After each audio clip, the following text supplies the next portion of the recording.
Good evening, and thanks for joining Telborg's Primetime Climate Finance Report. I'm your host, and tonight we take you on a journey around the globe, highlighting the latest in sustainable finance. We begin in Japan, where the government has given the green light to the GX 2040 vision. This new strategy is about ensuring stable energy, fostering economic growth, and reducing carbon emissions. Over the next decade, Japan plans to mobilize roughly 150 trillion yen from both public and private investment.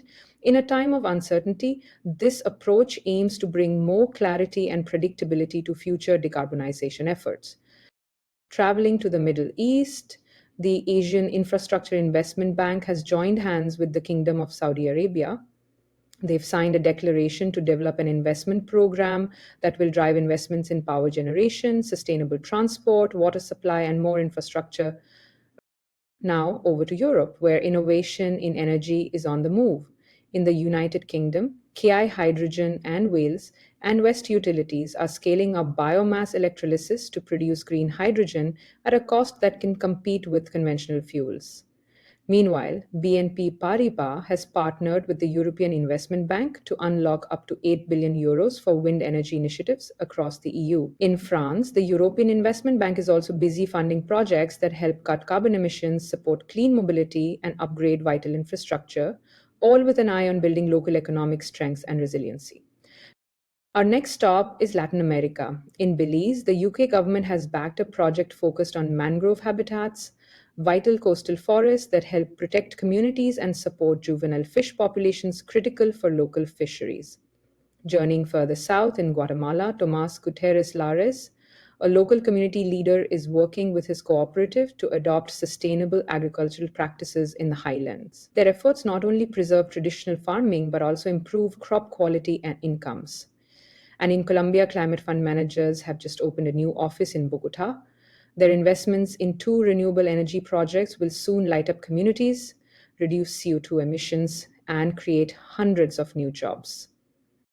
Across the Atlantic, in Uganda, the Uganda Green Enterprise Finance Accelerator has launched phase two of its program by advancing tailored financial services and building capacity for green micro, small, and medium enterprises. This initiative aims to support 150 local businesses in adopting sustainable practices. It's a significant step towards strengthening the green entrepreneurial ecosystem across the country.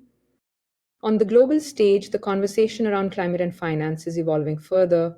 A new report by UNEP FI and UNEP WCMC now includes pollution risks in its nature based assessment frameworks. This report guides companies on how to disclose and manage both nature and pollution risks, a move that should make financial planning more robust as regulations tighten. Also, the International Civil Aviation Organization is getting ready to launch the ICAO Invest Hub. This new global platform will connect investors with aviation sustainability projects such as sustainable fuel production facilities, marking another practical step toward the industry's net no future. And finally, investors have a new tool in their kit, the S&P World Climate Resilience Tilted Index. This index adjusts company weightings based on carbon intensity, climate governance, and revenue from climate solutions. It's designed to help investors spot opportunities and risks tied to the transition to a lower carbon economy. That brings us to the end of our global tour tonight.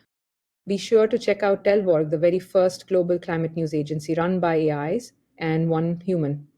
Have a great evening.